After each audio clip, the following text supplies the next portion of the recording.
Buenas noches, bienvenidos señoras y señores, una semana más con ustedes en Primera Plana. Les hemos preparado hoy, esta semana, un programa yo creo que especial. En la primera parte del mismo vamos a tener con nosotros a Jorge, el cantante de Ilegales, y en la segunda nos van a permitir que hablemos de nosotros mismos, de la televisión en general, con una experta en este asunto, con quien nos visita hoy, que pertenece a la Asociación de Telespectadores de Asturias y que va a ser, ya verán, muy crítica con este medio que ustedes están viendo ahora mismo. En fin, lo de Jorge Martínez es, desde luego, un auténtico cambio. De los Ilegales ha pasado a los Magníficos. El estilo musical ha pasado de cantar canciones como Hola Mamoncete, Tiempos Nuevos, Tiempos Salvajes, a chachachás o boleros, otro tipo de música que no sé si encaja perfectamente en lo que hasta ahora el estereotipo que teníamos de él. Probablemente sí. Vamos a saludarlo inmediatamente. Jorge, ¿cómo estás? Buenas noches. ¿Qué tal? Buenas noches, amiguitos. Eso es lo que te debe estar diciendo todo el mundo a estas alturas. Vaya cambio que has pegado, chico. Sí, es un cambio necesario. Estos caminos musicales estaban injustamente olvidados en favor de cosas incluso muy facilonas, incluso ramplonas, por qué no decirlo. Y, no sé, Ilegales es un grupo valiente. Nos hemos suicidado para poder asumir este tipo de música totalmente diferente. Pero bueno, hay partes de que existe un pequeño punto de contacto. Por ejemplo, ahora estamos preparando un disco nuevo que se va a titular Bailando Twist y Rock, con Jorge Ilegal y los Magníficos, y en esto hacemos pues rock and roll de la primera época, rock and roll de del que era más primitivo, del que se hacía probablemente más ingenuo, cuando todavía nada estaba descubierto. Twist, esa música tan refrescante que llegó a principios de los 60 a España, que todo el mundo bailaba. Bueno, ahora estoy sentado, no puedo bailar para ustedes, lo siento, señoras y señores, pero bueno, pues el Twist probablemente es el primer baile que se puede bailar en solitario. Fue toda una revolución, todo el mundo empezó a hacer Twist, a retorcerse por las pistas de baile. No sé, eso puede tener algo que ver con Ilegales. Yo creo que Jorge Ilegal y los Magníficos es ante todo un grupo necesario. Nadie se atrevía a hacer este tipo de música, sobre todo algunos por incapacidades mentales y técnicas.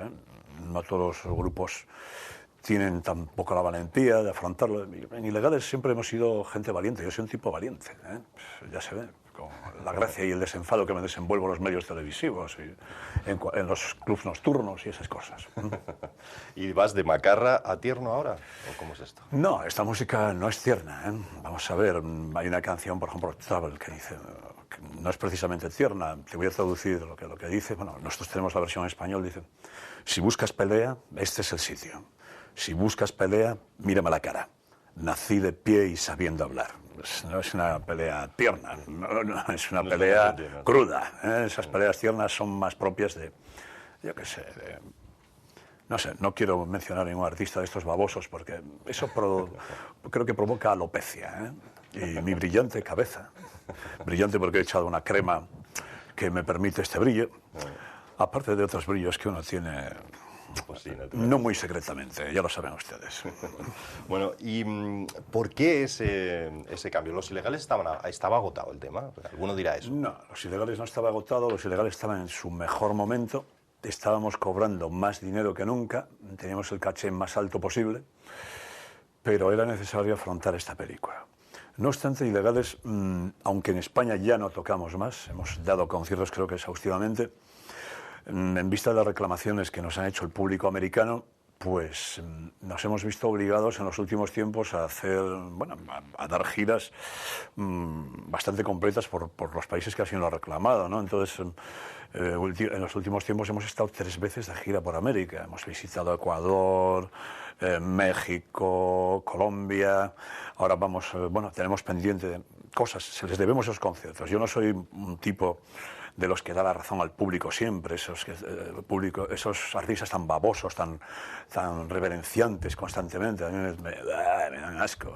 Entonces, pero cuando el público tiene razón, a mí me plantearon en estos países, en Venezuela, oye, has hecho giras exhaustivas. En España todo el mundo a lo largo de 30 años ha tenido la posibilidad de ver Ilegales, pero para nosotros han sido actuaciones contadas.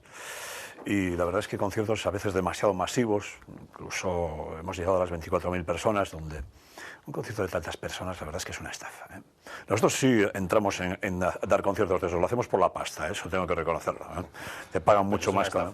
Porque sí, no se aprecia. Porque no hay un contacto real entre el artista y su público. Es un contacto que va un poco diferido por unas grandes pantallas. Los conciertos debería ser así, deberían ser, lo deseable es no exceder las 600 personas. Pero somos tan aficionados al dinero, yo siempre he dicho, quiero ser millonario para olvidarme de los amigos, que, bueno, que con frecuencia olvidamos eso, especie de código democrático que debíamos tener todos los músicos y nos cebamos en lo fácil. 24.000 personas, ¿cuánto es? Ah, sí, acepto encantada, la firmo aquí y voy a dar un concierto. Claro. Hombre, ese estilo que ahora retomáis con Los Magníficos, ¿no le está ocurriendo lo mismo a otros artistas que también están llevando a cabo experimentos parecidos? Si quieres decimos nombres, si quieres no. Sí, algunos compañeros lo están intentando, sí. Con bastante poco éxito, al menos artístico. De momento lo hacéis muy mal, hay que estudiar más Bunbury, Calamaro, hay que ser un poco más bueno. Pero bueno, lo llegarán a hacer bien. También tienen buenas canciones, en su estilo han hecho muy buenas canciones. Todos estos son la gente realmente valiente y la gente valiosa. Son artistas que están realmente en la brecha, donde se produce la acción musical, y hay que alabarles por tener esa valentía. Son los que lo intentan. Luego hay otros artistas que probablemente por incapacidad mental o incluso habilidades musicales están encerrados en la misma brecha desde tiempo inmemorial. No se atreven se llevan repitiendo desde el primer disco. Hombre, hay casos de artistas a los que les va muy bien con ello, pues, por ejemplo, AC/DC, AC/DC, en España, llevan repitiendo el mismo disco pues unos 30 años, yo creo que 30 y bastantes, y les está yendo bien. Pues les va muy bien. Les va muy bien. Pero a mí ya me empieza a tocar un poco los narices. Oye, Jorge, ¿y notáis crisis también en esto de la música? ¿Notáis la crisis? La crisis es, bueno, yo esperaba esta crisis ya desde hace unos cuantos años. Estábamos en Estados Unidos de gira con Ilegales cuando advertimos los primeros pequeños grandes síntomas, y sabíamos que era trasladable. Cuando Estados Unidos se acatarra, Europa estornuda, y España ya estaba dentro de Europa, para bien o para mal. Y bueno, sí, se nota la crisis. ¿Qué le vamos a hacer cuando los poderes políticos ceden el poder a la banca, pues a los poderes económicos, y se aplica una política económica del siglo XIX? Pueden esperar cosas así. Estábamos preparados para esto. En la música se nota... En la música se nota absolutamente como en todo. Se nota. Las contrataciones supongo que dependen de los ayuntamientos, las giras y está la cosa... Bueno, a mí me parece bien que los ayuntamientos... Lo que pasa es que no puedes negarte a hacerlo porque los demás lo hacen y estás en desventaja. Pero a mí me parece que los ayuntamientos a lo largo de estos años han, sin quererlo, sin pretenderlo, en principio lo que se pretendía era ofrecer una más amplia oferta, la redundancia, cultural. Pero lo que han llegado a hacer, han degenerado en una competencia desleal con el empresariado musical. Entonces, grandes empresas musicales, del negocio musical, se han dedicado, simplemente han pasado de organizar cosas y a vender directamente a los ayuntamientos. Y esto ha ido en un claro detrimento de la industria, está francamente debilitada.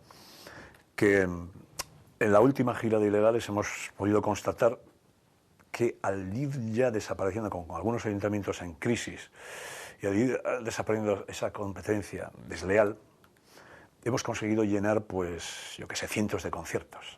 Hemos dado muchísimos conciertos y todo se llenaba, porque no existía esa competencia, o se había minimizado con respecto a lo que existía en otros años.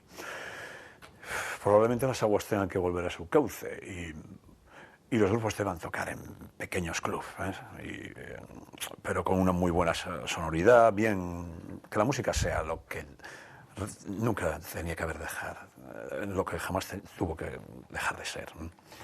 yo creo que puede tener su parte positiva. En el caso de Los Magníficos, me imagino que aspiráis eso, a tocar en lugares pequeños donde tengáis Aspiramos contacto a con el público. teatros, lugares pequeños. Ahora es el momento, Los Magníficos vamos a hacer una cosa. Es el momento, vamos a intentar, y vamos a llevar a cabo. Estamos ya cerrándola y hay un montón de fechas cerradas. Vamos a intentar una cosa que se va a llamar conciertos cuerpo a cuerpo. Entonces vamos a tocar en muy buenos locales,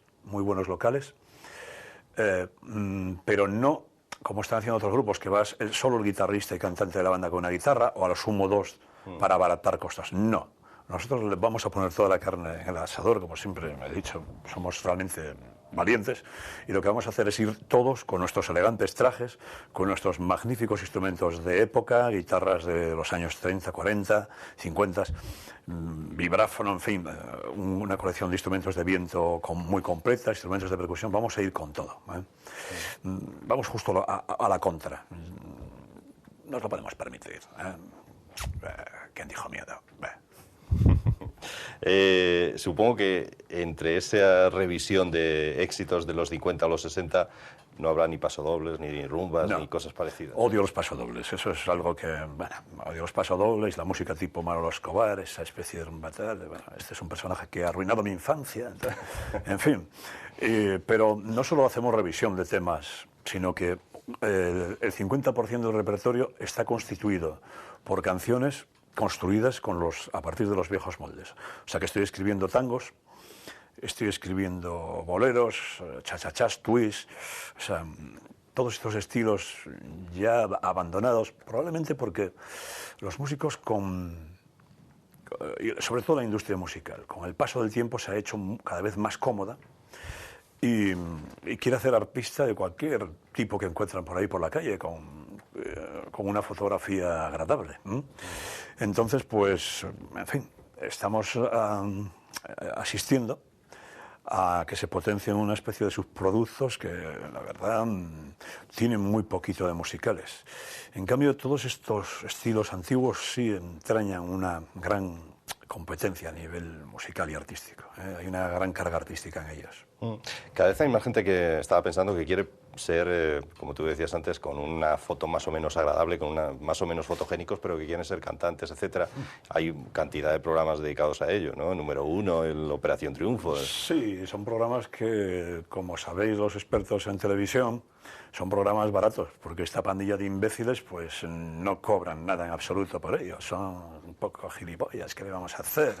Entonces se prestan a todo ese conjunto de procesos de alteración de la personalidad, de la imagen, de todo. Yo creo que eso debería ser un delito tipificado por ley, pues se prestan de muy buen grado, a que les exploten de esa manera. Algunos en tiempos, hace mucho tiempo, hace muchos años, yo creo que 11 o más, porque yo estaba en Chile cuando estaban ofertando, yo estaba me parece que en la Warner, en una discográfica, en ese momento estábamos de gira ahí, estaban ofertando personajes de la primera hornada de Operación Triunfo, y cada poco llamaban uno, el tonero oligofrénico, y el tío decía, no, eso no interesa aquí, porque bueno, Chile es un país punk, ahí estas mariconadas, pues, bueno, habrá sitios gay, pero no muchos, no demasiados. Yeah. Y allí no triunfó, allí no tuvo éxito, no. Algunos de estos señores han dicho, oye, muy bien, han tenido la suerte, pero la mayor parte los pobres son una especie de juguete en manos de, no sé, nadie les recuerda en cuanto se ponen una cola y nadie les recuerda, no sé, son gente, están listos para olvidar, son gente listos para olvidar. Está la cosa complicada, decíamos, también por las descargas, ¿no? Bueno, las descargas, sí, España es uno de los países que ha ejercido una política en cuanto a estas cosas tercermundistas, ¿eh?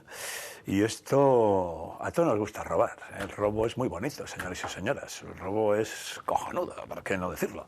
Pero lo que hace es que los que producen esos bienes, supongamos que son gafas, por ejemplo, mira, estoy jugando con estas gafas, tengo otras aquí muy bonitas.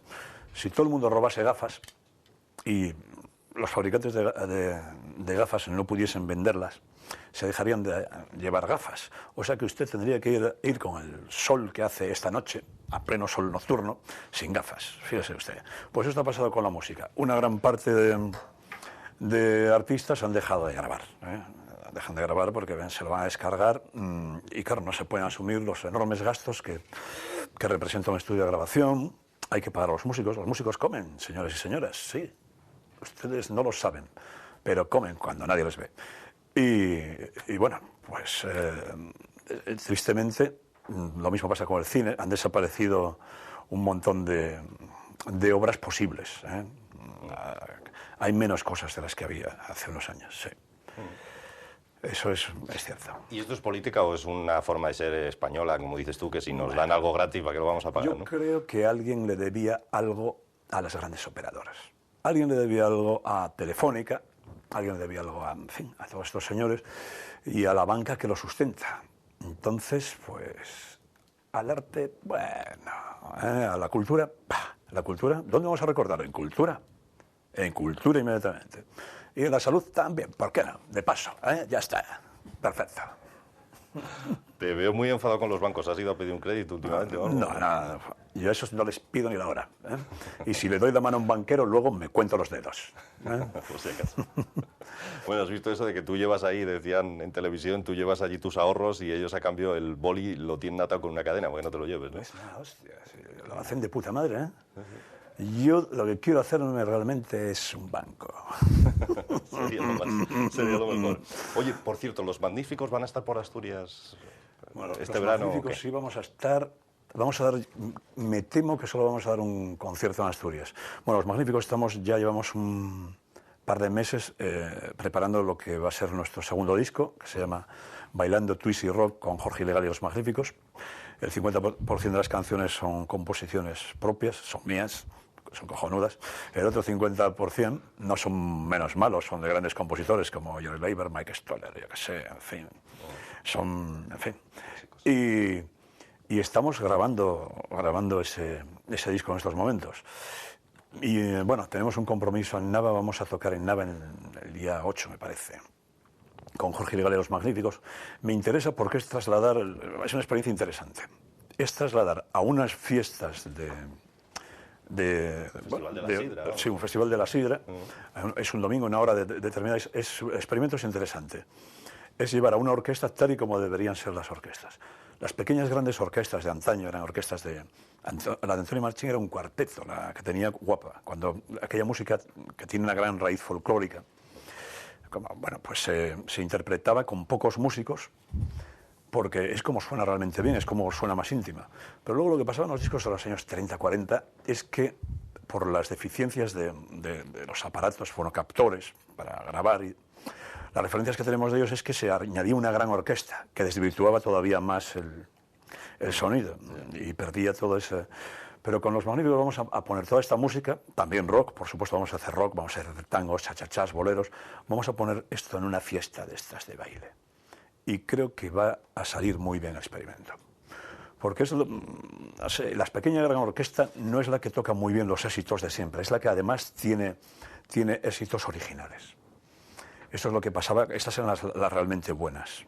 Y nosotros vamos a aportar eso, éxitos originales, éxitos de siempre, y todo tocado, bueno, pues bien vestidos. Es que mis amigos que tocan orquestas de baile están hartos de ir vestidos como payasos.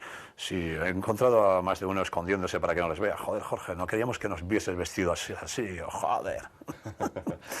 Y a ti te toca ir al sastre, vamos, a renovar vestuario, claro. Vamos al sastre, claro. Yo no he llevado traje en mi vida. Mi primer traje lo he estrenado con Jorge Ilegal y los Magníficos. Pero bueno, en este momento había que establecer un muro entre Ilegales y Jorge Ilegal y los Magníficos y he tenido que pasar por el sastre. Hemos tenido problemas para encontrar sastres lo suficientemente buenos.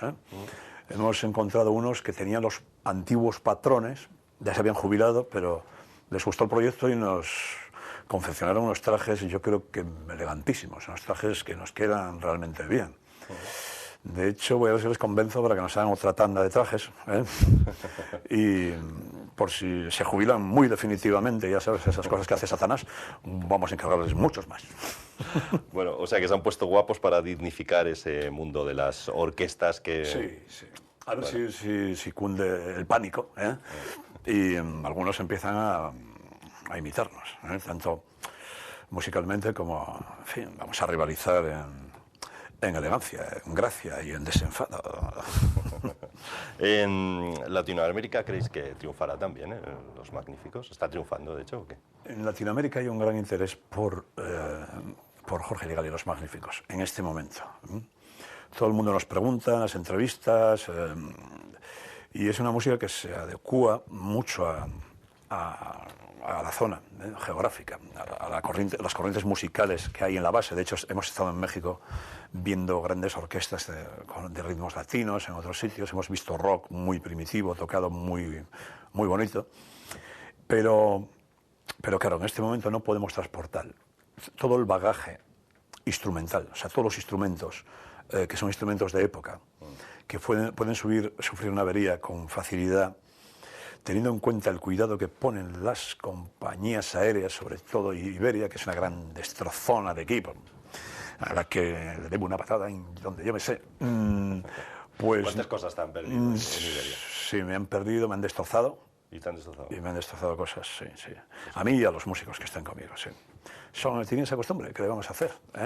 Ahora, si, por ejemplo, yo pierdo un piloto, se me pierde por ahí porque, bueno, quién sabe, porque me dejo la ventanilla del váter abierta, pues entonces sí que se arma una buena. No se puede perder esas cosas. Hablábamos antes de la crisis y esas cosas. Bueno, no sé, estos días estás en Asturias. ¿Qué te parece lo de los mineros? Que la Ilia y Gorda aquí en Asturias. Bueno, yo creo que los mineros, bueno, hay muchas vertientes. Algunos tienen grandes sueldos, están prejubilados, son un poco abusicas teniendo en cuenta las condiciones en las que están otros trabajadores. Pero yo creo que los mineros son un ejemplo en muchos aspectos para todos los trabajadores. En cuanto a que son unos grandes luchadores, saben cómo afrontar esa lucha con las autoridades pertinentes, saben hacerse oír. Tienen una gran habilidad a la hora de hacerse oír. Y eso lo hacen realmente bien. Y hay gran parte de sus reivindicaciones son totalmente justas. Y que jodan a mucha gente, que están haciendo la puñeta a mucha gente. Cuando protestan, eso también es una realidad, pero es que no se puede hacer tortillas sin romper los huevos. De vez en cuando hay que ser un poco rompehuevos. Y bueno, y lo que creo es que los mineros, cada día que pase la huelga, cuanto más dura la huelga, menos desgastados están, más entrenados están y más conocen las relaciones de las fuerzas de seguridad. Así que, en fin, tampoco se puede actuar. La situación es, a mí no me gustaría. Bueno, la situación es difícil porque las fuerzas del orden no pueden actuar con brutalidad. Esa brutalidad a la que algunos llaman eficacia. Últimamente se habla mucho de. Bueno, ya ves cómo se ha cambiado la legislación para acabar con gente con propuestas tan inteligentes, en su gran mayoría, como puede ser el 15M. Parece ser que ser lúcido conlleva un impuesto. Ser lúcido conlleva un impuesto. Hay que ser gilipollas, pero muy gilipollas, que es como le gusta al gobierno. Pues bueno, muy bien. ¿Cómo saldremos de esta? ¿Saldremos alguna vez o acabaremos todavía peor de lo que estamos? Porque mete miedo. Yo hablaba el otro día con el mejor economista que conozco, es un economista próximo, es mi sobrino de 23 años, mi sobrino está ahora está de agregado comercial a la embajada española en Turquía, en Ankara está. Y es en todas las notas máximas es un crack en esas cosas. Y lo ve tan negro como yo. Estamos al final esto es una crisis absoluta del sistema. Europa, pues, está pasando todo lo que tuvimos una conversación hace un mes sería, o poco más de un mes, o poco menos de un mes, yo creo, más bien. Y todo esto que está pasando ahora mismo, estos últimos acontecimientos, eran claramente previsibles. Sabemos todos los pasos que... esto sí, ya lo esperaba. La siguiente página. ¿Qué dice este? Vaya como miente. Joder, se ha dicho... es fácil ver que estamos al final de algo. Vamos a entrar en una etapa francamente muy difícil, y luego depende de la capacidad de lucha de la gente en que todo mejore o todo empeore. De todas formas, hay algunos de las grandes fortunas que ya están viendo esto. Si realmente todo debe cambiar para que nada cambie. Las grandes fortunas tienen que pagar más impuestos, ¿eh? Y si no lo hacen, esas mismas personas que están adocenados viendo Gran Hermano, el fútbol, viendo la televisión, son los que, cuando se les acabe todo lo que hay en la nevera, van a salir a la calle para cortarles el cuello a ellos y a quien cojan, ¿eh? Porque eso es así. Bueno, la historia ha ido por esos derroteros en el pasado. Lo hemos visto, luego la gente grita mucho cuando está frente a un pelotón de fusilamiento y tal, no sé, podemos ir más antiguo, a la época de María Antonieta, que decía el pueblo francés es estúpido, si no hay pan, no tienen pan, que coman pasteles. Muy bien, no hacía chistes tan bonitos cuando la llevaron a cortar el cabezo, ¿eh? Muy bien. Con toda la gente tirándole verduras, escupiéndola y diciéndole todas las lindezas, que además en francés suenan mucho peor, son mucho más sonoras. Diferentes. Pero aquí no parece que la gente esté muy dispuesta a eso, ¿no? A salir a la calle, parece que está la cosa bastante tranquila. Saldrán, llegará el momento y saldrán a la calle. Y desde luego se suelen cargar a mucha gente que son inocentes, aunque gran parte de los culpables van a gritar como locos. Van a gritar. Esta vez yo creo que están más direccionados, a pesar de ser un público menos inteligente políticamente que era el público, por ejemplo, de las revoluciones de mayo 68, que se extendió por... Pues lo que sí están es más direccionados. Saben ya dónde está el mal. Saben que el poder político ha cedido el poder si es que además estos señores que manejan la banca no se cortan.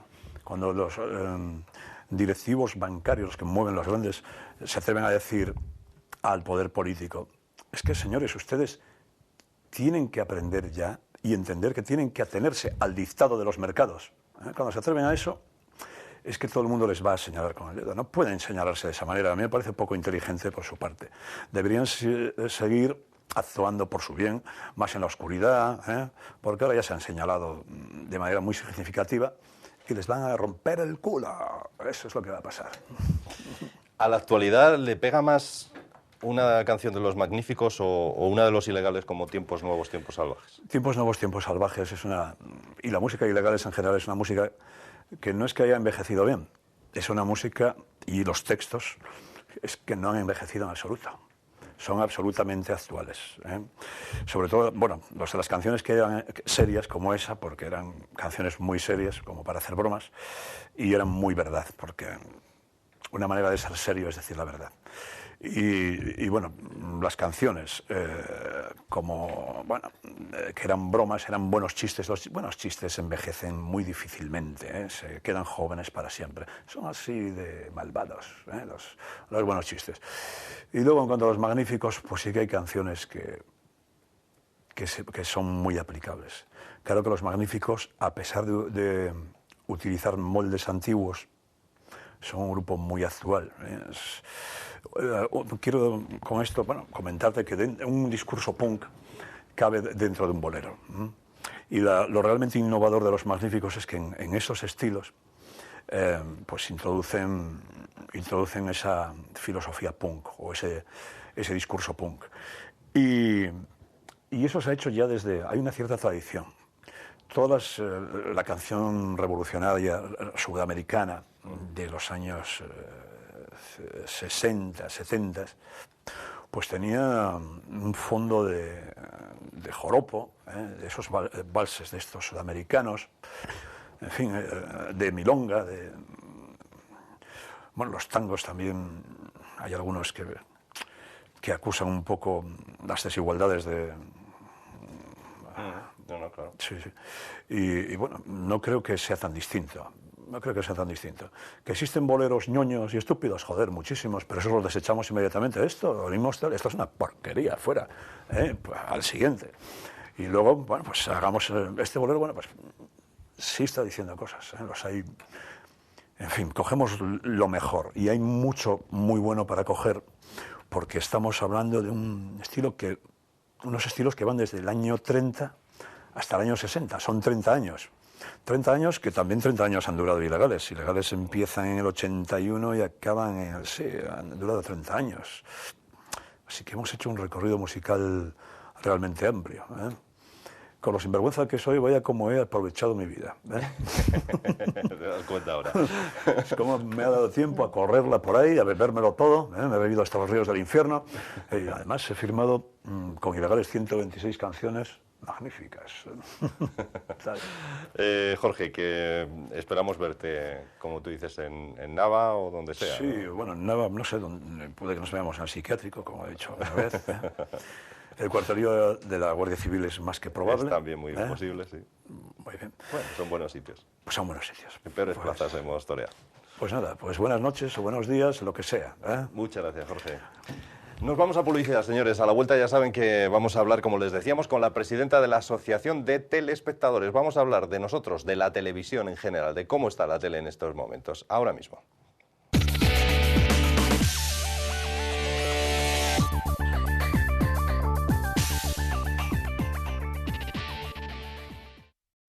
Bueno, pues aquí estamos de nuevo con ustedes, segunda parte de nuestro Primera Plana de hoy. En la primera ya han visto, hemos tenido a Jorge de Los Ilegales, que nos ha revolucionado un poco el plató, como no podía ser de otra forma. Ahora vamos a hablar de televisión. Para muchos es la niñera, otros le acusan de todos los males, otros todo lo contrario, aseguran que es solo un reflejo, que es un espejo en el que se refleja la sociedad actual. En fin, hablamos de la televisión, hablamos de nosotros, de este medio de comunicación indispensable en cualquier casa. De hecho, ahora con la crisis creció el número de horas que dedicamos a ver la televisión, odiada, sin embargo, también por otros muchos. Algunos la califican incluso de telebasura en muchos casos. Vamos a hablar de este asunto hoy porque con nosotros tenemos a la catedrática de Nuevas Tecnologías y además es presidenta de la Asociación de Telespectadores y Radio Oyentes de Asturias, que es María Esther del Moral. Esther, buenas tardes, bienvenida. Buenas tardes. Bueno, lo primero que quisiéramos saber es qué es esta asociación, cuáles son los fines de vuestra Asociación de Telespectadores y Radio Oyentes de Asturias. Pues precisamente celebramos 15 años de la asociación y surgió dentro de la sociedad civil con una intención clara de demandar productos de calidad en el ámbito de los medios de comunicación, tanto televisión como radio, ¿no? Y esa preocupación especialmente se centraba en proteger a las audiencias más vulnerables, concretamente a los niños y niñas, ¿no? En un momento en el que surgieron pues todas las televisiones privadas y algunas veces, ¿no?, pues esto no se respetaban horarios de protección de menores y poco a poco pues se ha ido legislando, ¿no?, en materia de los códigos de autorregulación, etcétera. Y en este sentido, desde la asociación se pretendía bueno, pues preservar esos derechos, ¿no?, de las audiencias infantiles y juveniles, concretamente. Sobre todo de audiencia infantil y juvenil. Sí, pero no solamente, porque ahora, a lo largo de estos 15 años, ha habido distintas etapas dentro de la asociación y ahora tenemos nos hemos fijado en otras audiencias, sobre todo en concienciar de la necesidad de ser exigentes, de ser críticos, de favorecer lo que es la alfabetización mediática, es decir, de saber ver televisión, saber demandar esos productos de calidad que van vinculados sobre todo, ¿no?, a ese enriquecimiento de las audiencias. ¿Qué nota le pondríamos desde la asociación, qué nota le pondríais a la televisión actual? ¿Cumple todos esos criterios de los que hablas o no? Hay algunas cadenas de televisión que bueno, intentan dar un nivel, ¿no?, desde el punto de vista, podríamos decir, cultural, a nivel también informativo, y existen programas de calidad. O sea, no podemos decir y denostar absolutamente toda la televisión, porque hay cosas y hay productos de calidad y hay cosas que efectivamente como audiencia es interesante rescatar de algunos.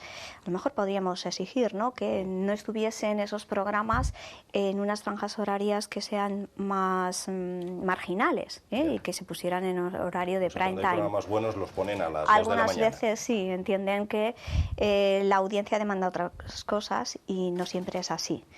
Y sí, hay algunas cadenas de televisión que podríamos denominarlas como cadenas de televisión basura, programas que bueno, que parece que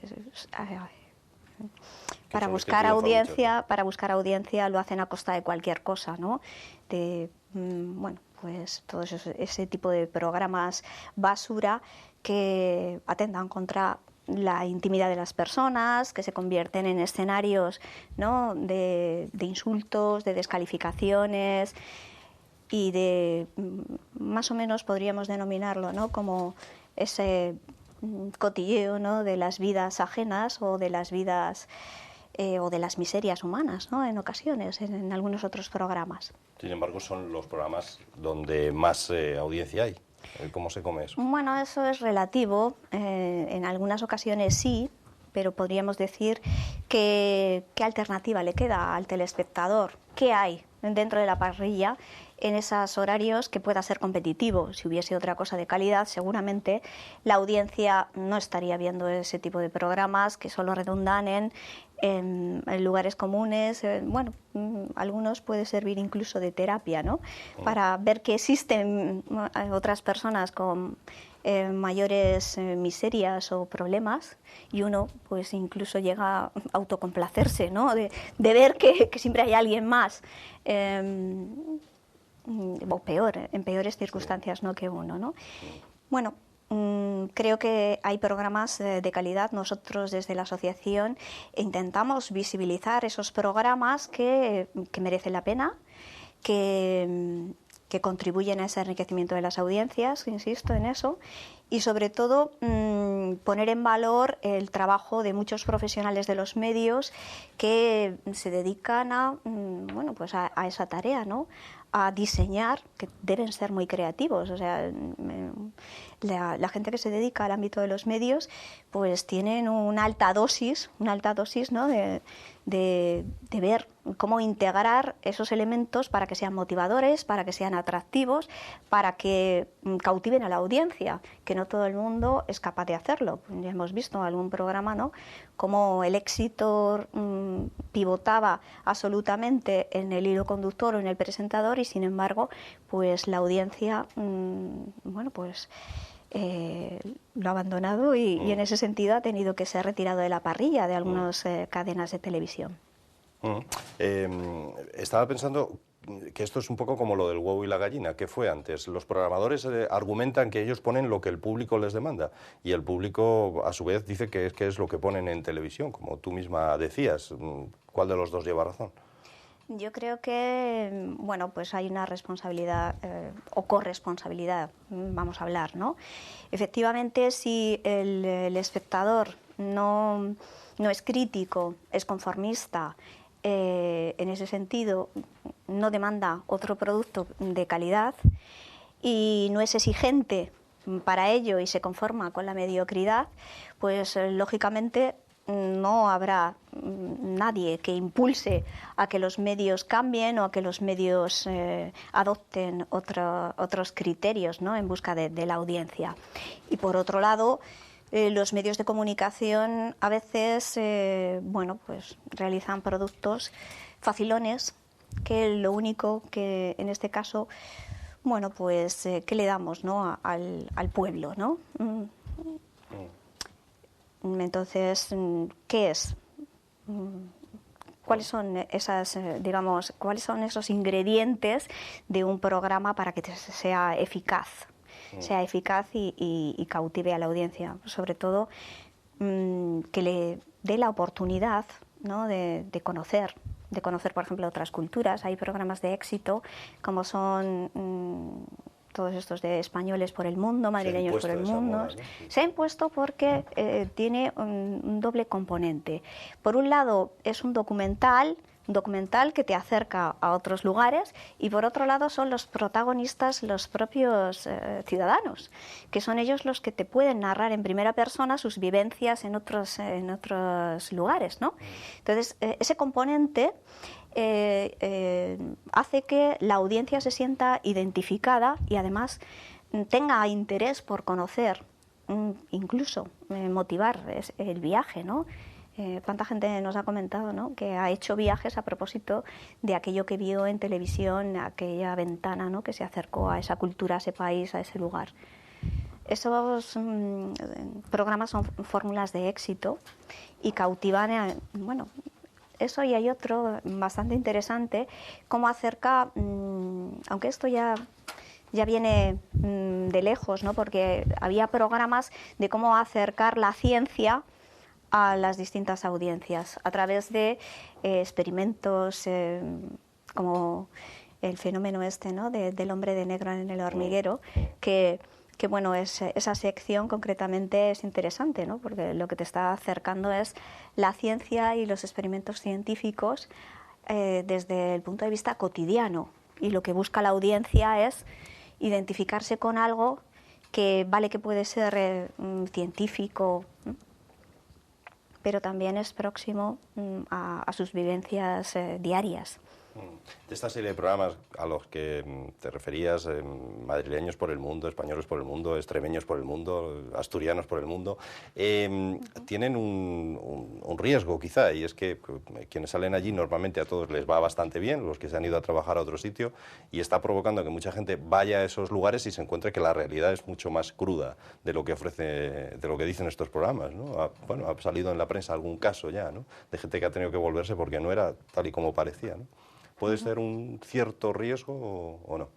Bueno, eso es un poco como todo, ¿no? Cuando alguien te recomienda algo, tienes el riesgo de que efectivamente luego no se cumplan tus expectativas.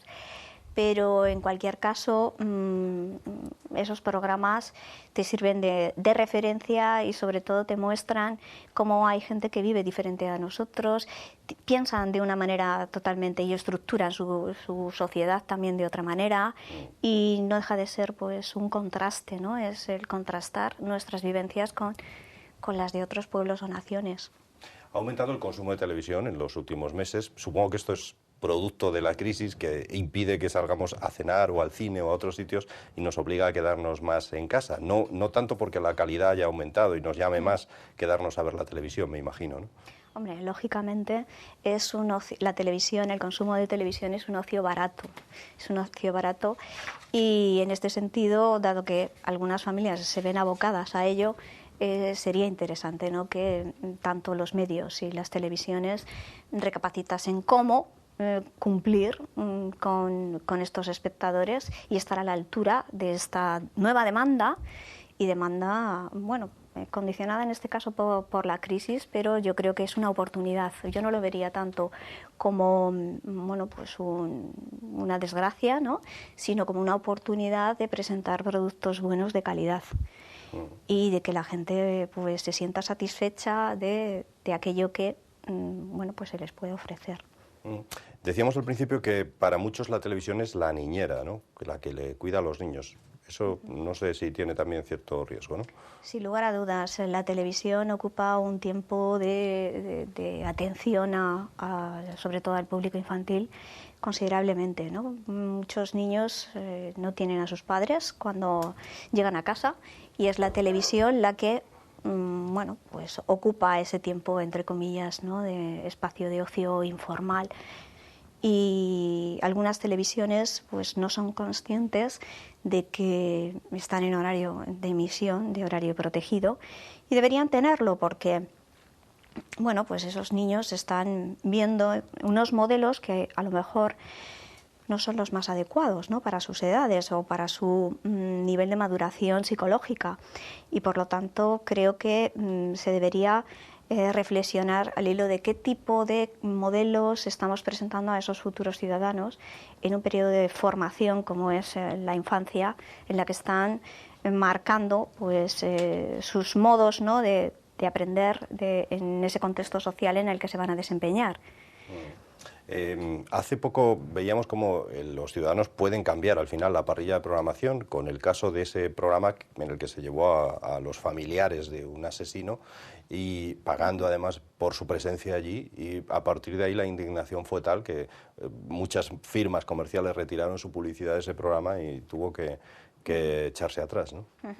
Efectivamente, si los telespectadores fuésemos conscientes de nuestro poder, de reivindicación, de solicitud de programas de calidad, y ejerciésemos y demandásemos y hiciésemos cumplir esos derechos que también por ley están de alguna manera ya explicitados, ¿no?, en la Ley de Contenidos Audiovisuales del 2010, en donde se explica lógicamente que no se pueden poner o promover modelos de conducta que sean cuestionables. Y, por supuesto, cuando entran ya delitos, ¿no? Como puede ser hacer espectáculo del dolor humano o de la intimidad de las personas o de la intimidad de la protección de la imagen de menores, que también está contemplado en la ley, ¿no? Creo que estas cosas se deberían tener en cuenta y los espectadores hacer valer esos derechos que aparecen, ¿no?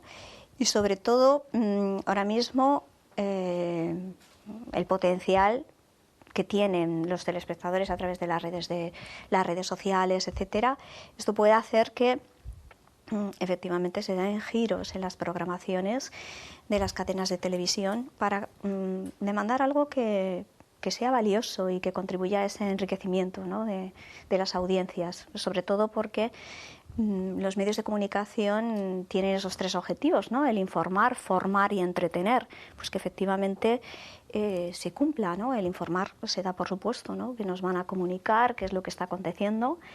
El formar, lo quieran o no, lo hacen o deforman, forman o deforman, depende qué tipo de valores culturales están transmitiendo. Y, por supuesto, el entretener, porque es uno de los fines fundamentales. Ocio sano, no a cualquier coste, ¿no?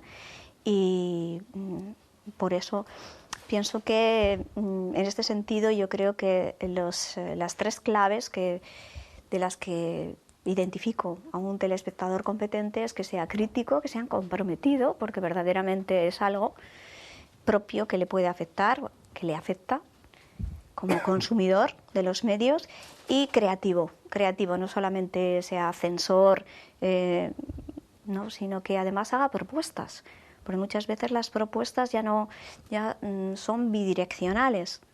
No solamente los medios son los que producen sino que vemos el fenómeno como está teniendo lugar dentro de Internet, cómo los propios ciudadanos hacen sus propias producciones, las cuelgan en Internet y tienen un consumo de gente y llegan incluso a tener éxito, ¿no? Por el consumo, el número de visitas, las descargas que se ha hecho la gente de eso que alguien ha colgado, que puede tener valor, ¿no?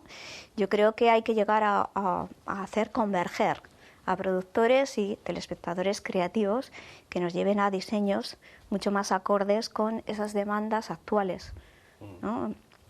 ¿No hay un poco de hipocresía en esto de la televisión? Me explico. Decimos que vemos los documentales de la 2, pero luego los índices de audiencia no es lo que no reflejan eso mismo, ¿no? Hay gente que sí, hay un sector, lógicamente, ¿no? que sí que va a ver ese tipo de programas.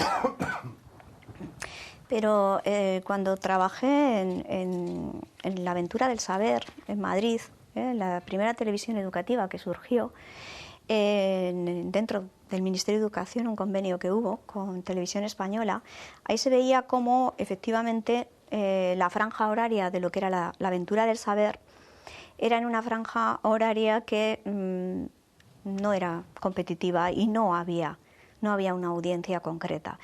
Entonces, desde los propios medios lo que hacen es arrinconar alguna producción que puede tener valor, considerándola de alguna manera como excesivamente cultural o didactista, ¿no?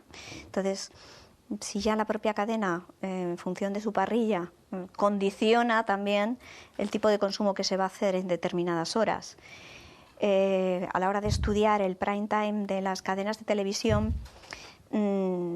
¿qué se propone? Pues se proponen o los culebrones o armar un programa, un escenario de gresca, ¿no? En donde se lleva a gente conflictiva, porque parece como que los ingredientes para que algo tenga éxito es el morbo o el erotismo, ¿no? O sea, esas son dos claves como que de éxito. Bueno, pues hay audiencia para todo, lógicamente, pero también hay gente que querría ver otro tipo de televisión. Nos encantaría seguir hablando del asunto y nos permitan nuestros espectadores que hoy hablemos de nosotros, de las televisiones, pero nos quedamos sin tiempo. Una última cuestión nada más, porque estamos precisamente en plena Eurocopa. Los espectáculos deportivos son de lo más seguido por el público, pero ¿cumplen esos criterios de calidad, de respeto a la audiencia infantil y juvenil? ¿Qué cree? Yo creo que es un espectáculo seguido por todos. O sea, yo creo que aquí el honor patrio es lo que prima más, ¿no? Y sobre todo esta misma noche cuando se celebra Cuando juega la selección. Cuando juega la selección, ¿no? Y ahí yo creo que la gente pone todo de su parte y es un espectáculo que aglutina a todas las audiencias y es algo pues interesante, ¿no? Que sea el deporte el que por un momento nos haga olvidar la situación a lo mejor de crisis en la que vivimos. Es algo sano y algo también necesario, ¿no? El identificarnos con unos colores que yo creo que bueno, pues también dignifica a la audiencia, ¿por qué no? Pues ya digo, nos quedamos sin tiempo, hubiéramos ido hablando mucho más de esto, pero así es también la televisión, eso es parte de la televisión, el tiempo. María Esther del Morales, como decíamos, catedrática de Nuevas Tecnologías, presidenta de esa asociación de telespectadores y radioyentes de Asturias, muchas gracias por estar con nosotros hoy. Muchas gracias a vosotros. Y a nuestros espectadores decirles que en la despedida, como siempre, les traemos una píldora de esas que se emitían en el programa La Gran Manzana hace ya muchos años aquí en esta casa, que las rescatamos y se las ofrecemos para despedir nuestro Primera Plana por esta semana. Gracias y hasta la semana que viene. Sí. ¿Qué haríamos si durante una semana nos dejan sin móvil? Pues yo pasaría perfectamente. ¿No tendríamos mono de ring, ring? No. ¿Y cómo nos las arreglaríamos para llamar y todo eso? ¿Cómo quedaríamos? Oye, Pepi, que no llego hoy al café. No, yo pienso que no es tan importante como aparentemente. Ya, claro, si hace unos años, ¿eh? Si hace unos años no teníamos móvil y nos arreglábamos. Y en la prehistoria con el tantán y el humo, chiquilla. ¿Qué haría usted si durante una semana tiene móvil? No. Bueno, pues vamos a suponer que el fijo. ¿Qué haríamos si durante una semana nos dejan incomunicados, sin teléfono? A mí no me daría más. O sea, tan contenta. Contentísima. ¿Y a la hora de quedar con Pepi para ir a tomar el café? Nunca me quedo con nadie. O sea, estaríamos, además, soy muy independiente. Muchísimo mejor estaríamos que con el teléfono. Muchísimo mejor. Más independientes. Sin televisión, sin teléfono, felices. ¿Qué haría? ¿Tienes teléfono móvil? Sí. Uy, tiene teléfono móvil. ¿Qué harías si durante una semana te dejan sin teléfono? No sé, llamar desde el teléfono de casa. Claro, a males remedios, no me acuerdo cómo sigue, pero grandes males, grandes remedios. Muy bien. ¿Móvil? Sí. No es que te vaya a pedir el número, es que parece que voy yo aquí en plan, ya no pidiendo el número de teléfono. ¿Qué haríamos si durante una semana nos quitan el móvil? Nada, pues ni mensajes. No nos volveríamos locos. No, una semana no. ¿Y cómo hacemos para quedar con Pepi para tomar el café?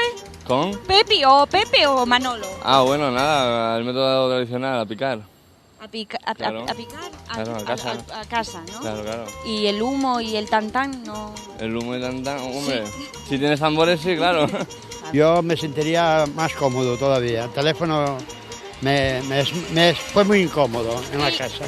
¿Y cómo quedamos con Pepe para tomar unos vinos? Bueno, eso ya con Pepe, pues... ¿Qué da la hacemos? circunstancia que a los hombres no nos llaman para tomarnos vinos los amigos. Porque No. los miran mal la señora, ¿no? Pues que yo sepa, bueno, mejor me callo, porque iba a contar aquí trapos sucios y mejor me callo. Es verdad. Pues estar muy feliz. Aquí yo no sé para qué inventaron el teléfono móvil si todo el mundo está muy feliz sin él. No, porque así no estaría localizado. ¿Y cómo hacemos para quedar con Pepe para ir a tomar vinos? Como antiguamente.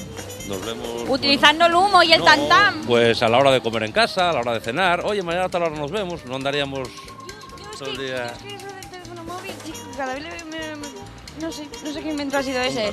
Un gasto. gasto. Un gasto para estar localizados. Para estar localizados. Si le quitan el teléfono de casa, ¿qué hacemos? Pues nada, que mejor. Otro que mejor. Más tranquilo por la noche. Vaya inventos. Encantada de la vida, no me molesta. Yo entonces no lo entiendo. ¿Por qué todo el mundo tiene teléfono móvil sin Mira, ahora mismamente está apagado. Ah, está apagado. ¿Y cómo hacemos para quedar con Pepe para ir a tomar café? ¿Y por qué tiene que ser Pepe? ¿No puede ser Juan? Bueno, pues con Juan, ¿qué hacemos para llamar a Juan para ir a tomar café? Pues ya se... Oye, eso ya se queda y se va. Ah, bien. No hace falta teléfono móvil para quedar. A mí para quedar con alguien a tomar café no me hace falta teléfono. Yo creo que eso que... No, Otro que está encantado. ¿A que está encantado si nos quitan el teléfono de casa? Bueno, tanto como encantado no, pero no, quitarlo no.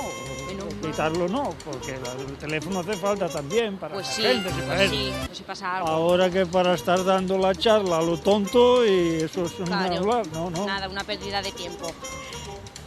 ¿Qué haría yo si me dejaran sin móvil una semana? No sé. Me volvería loca. Vería móviles por todos los sitios. Soñaría con el móvil que me persigue. Sheila, márcame. Uf, mal rollo. Qué miedo, ¿no?